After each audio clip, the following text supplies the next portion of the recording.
50 unique words, 8 million copies sold, and one secret message that I think we could all internalize. Today, instead of writing, I'm talking about green eggs and ham.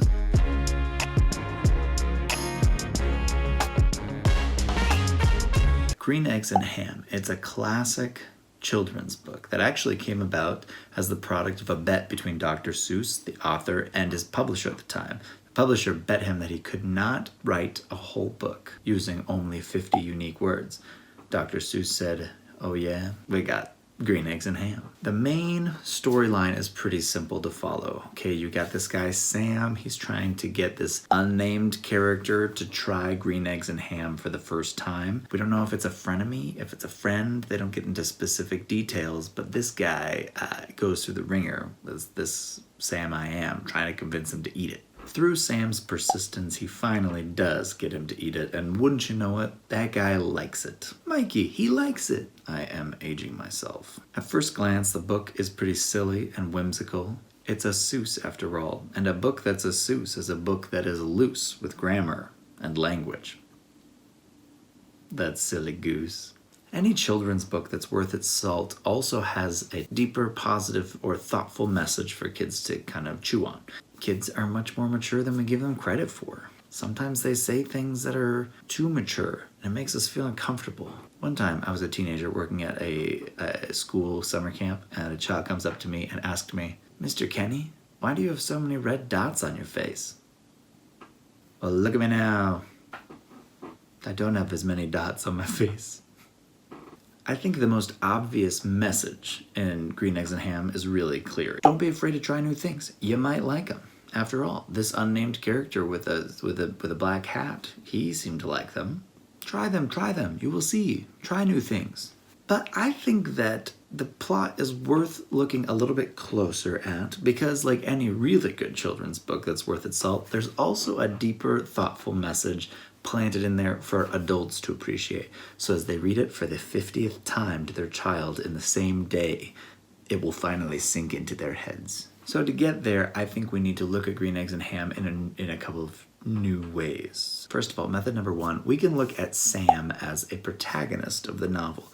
And if you do that, you go down a certain pathway. You wonder if Sam can accomplish his big goal and objective, that of getting his friend to try something he knows that his friend will like, but his friend, for whatever reason, hasn't seemed to have tried it yet. If that's the plot that we look at, then Green Eggs and Ham as a secondary message could just simply be, yay, perseverance. Keep asking. You never know when someone will say yes. Maybe get him on a train with a fox.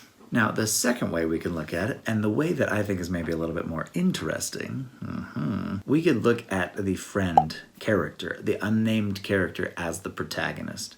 And if we do that, it becomes a slightly more self-reflexive storyline, but one that has a more relevant and topical message.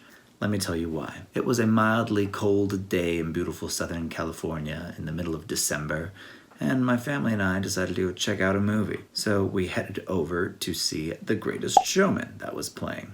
Now, I had not heard anything about The Greatest Showman except for the information I got from watching this cool promotional video. I went into the film with almost no expectations. I had no idea what to expect. I didn't even really know what the movie was about. And I was blown away. Wow, what a film. It was, the choreography, the music, the revisionist history. I walked out of that thing thinking it was the feel-good movie of the year. Later, as the film became a hit phenomenon, something happened that I see happen with anything that becomes a hit phenomenon. People start hating it. Maybe more specifically, people who have never seen it start hating it. Why do they hate it?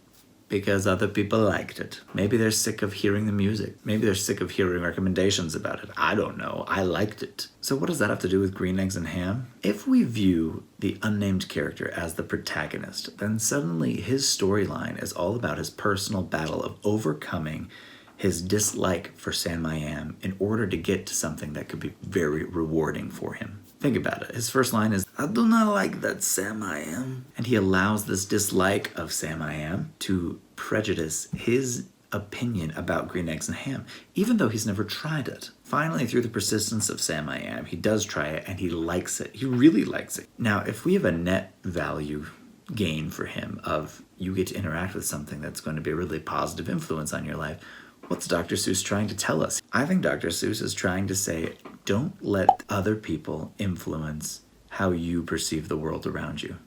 Sound like a stretch? Hear me out. Okay, think about Sam I Am's tactics.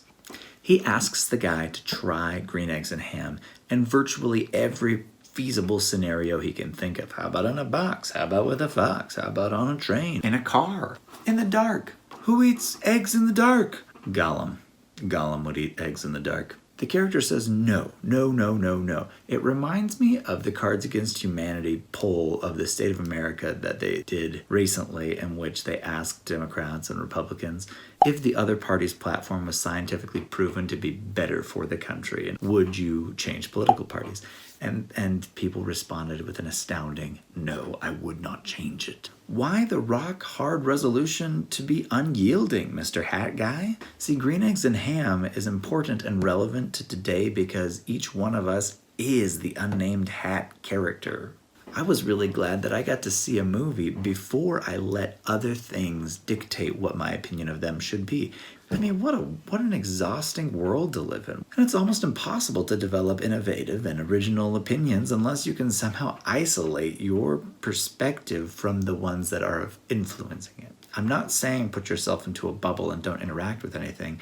I'm saying that we can try to identify the different things that are weighing upon our opinion and decide if we want them to weigh on our opinion in those ways. Again, if you saw The Greatest Showman and you hated it, great. I'm not trying to advocate for The Greatest Showman. I'm trying to say, if you haven't even seen the film, how could you possibly have an opinion about it? This fact that someone else likes or hates something should never affect your opinion of that thing. Maybe it should affect your opinion of them. Well said, good sir. Well said, good sir. I'm going to get back to writing my draft. It's coming along, guys. There's progress, for real. I'm so excited to show it to you. If you like this video, go ahead and hit subscribe so you don't miss other videos. I'm Kenny Baldwin. Thanks for sticking with me instead of writing.